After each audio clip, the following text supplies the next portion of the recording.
Well, you're back with CanadaToolParts.ca. What we're doing here is probably just a plain cord on a Dewalt DW369 circular saw. Kind of goes standard for almost any tool. We're going to go through here. Simple, should be a fast video here. Nothing super special. Anyways, here we get started. There we go.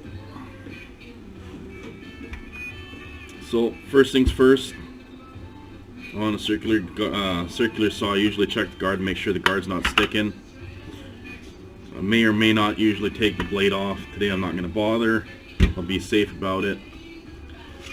Move the table out of the way. You're going to need your Torx bits.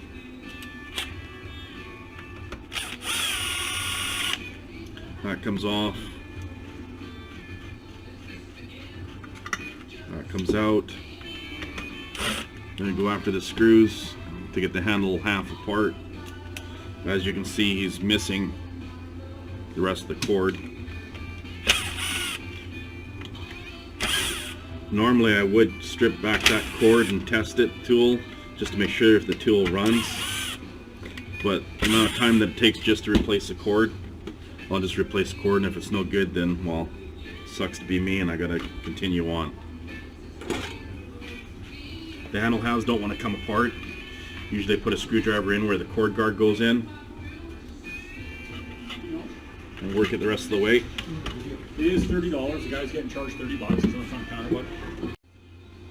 Okay, well, after being interrupted, we are back. I got the handle off and we continue on.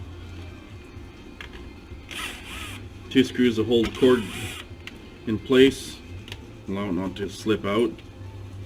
1 screw that holds the switch in place, and that gets us to the cord.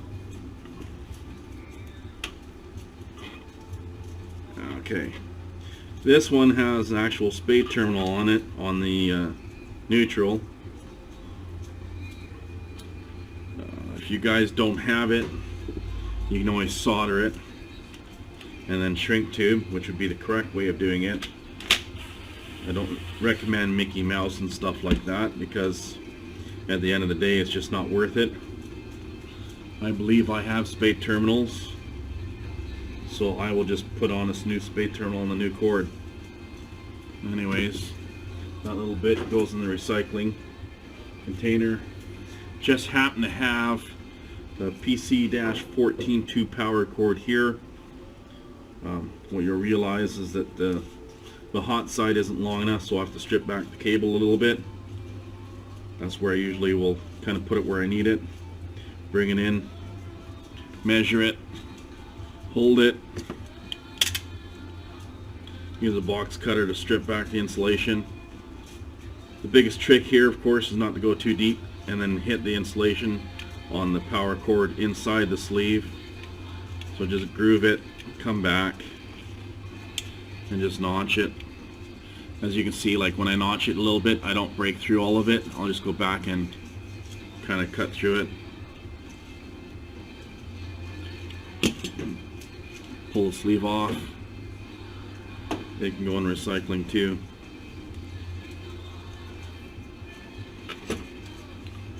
Cut the extra support little braided crap that's in there out. Fuzzies. Okay, then from here, if you want to be super fancy, I know in the stereo days you get crimp and solder, but this is power tool clinic or power tools. It's not quite that finicky, so I can get the right eyelet. Dagnabbit. There we go. But a good set of crimping tool or a good pair of crimpers makes a world of difference. Back in the day, the previous shop foreman used to just use side cutters and just crimp it that way. But you get guys that'd be a little overzealous and they'd actually cut the frickin' terminal that they just finished putting on. So I mean, it's worth the $13, at least up here, to go out and get a proper crimper. It's not that much money, and the amount of times that you're going to use it is actually more than you think. Same thing goes for a good pair of strippers. I like this style of strippers because then you got the leverage to pull them off. That's just me. You guys do whatever you guys want. I ain't your mama. I ain't your daddy. I'm not going to tell you what you got to do or not do, other than how to fix this damn thing. Anyways, spade terminal.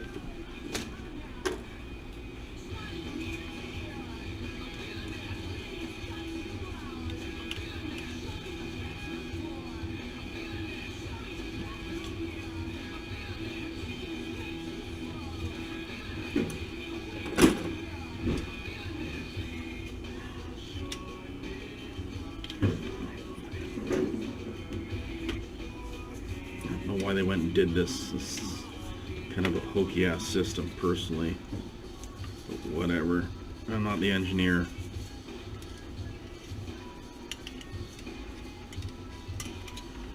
Feed the wire back towards you and make your life simpler. And from there,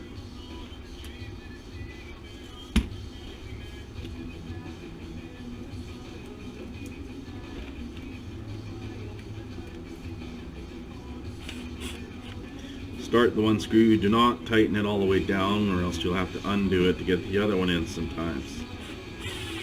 I almost forgot about the cord guard.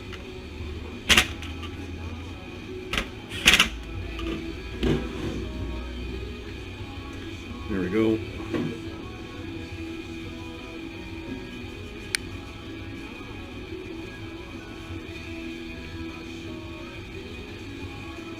Kind of call this repair kind of like a shop and swap, because you're doing only one thing. You can't really fuck up unless you drop the screw.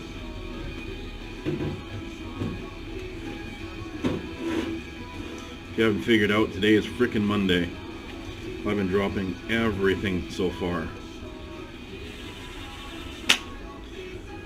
Word to the wise, if you're using your impactor to drive screws into a switch, I'm hoping that you're used to using it so you can actually control it, because if you go full bore, you're gonna fuck up the screw. Just saying. Anyways, back into here. Another thing I learned a long time ago, here's where you plug the tool in. Make sure that you don't have anything close to the blade. That's why I normally would take the blade off, but we'll just keep everything away from it. Support it so it doesn't go anywhere. Pull the trigger. Brake works, it works. As far as I'm concerned, we're kind of done here. For bonus points, I'll take this cover off here, which gets you access to the brushes. Just something that we do here. And check the length of the brushes. Nothing worse, you fix the cord. Well, especially if your customer's paying for the service and you don't take the time to check the brushes to make sure that the brushes are good. So you let it out and the brushes are short, and then the brushes are shot, and it comes back a week or a month later and the customer's like, well, what the hell, you just fixed it and it ain't working no more. So 2 seconds that it takes to double check it, do the double check, save yourself a whole whack of hassle and arguments with the customer. Anyways, so we're just doing the opposite of what we did. We're putting all the screws back in. Remember, you are going into plastic. Don't over tighten these. You want them snug but not like stripped. A lot of common sense stuff here, but I'm starting to realize that common sense ain't so common anymore. So the last thing we got to do is long nut for the table. Another thing I learned also a long time ago, put it all the way up and then make your adjustment with the lever here, because what the hell, I've noticed sometimes that if you adjust it up higher, like here, it'll actually tighten more depending on manufacturer, of course. So when I adjust these, I usually like the cable all the way up, just like that. If you want to go one step further, if this is an aluminum plate, this one's plastic, so you can't really adjust it all that well, and there's no screws for the adjustment. But normally you would, I am unplugged. Safety first. If this was an aluminum plate, you would be able to adjust the aluminum plate. Check your 90, and then make sure that you're the same width front to back off the blade, off to the side of the shoe, which we are. Thus, this one's ready to go. I'll test it one more time. I'll engrave our invoice number in it so I can prove that it was here and we did fix it. And it's ready to go. Anyways, that's how you place a card on a circular saw. So that's it for today, or that's it for this episode, I should say. Sorry for this quick interruption. I'm Tino with Canada Tool Parts.ca, and I'm on it. We'll see you guys next time.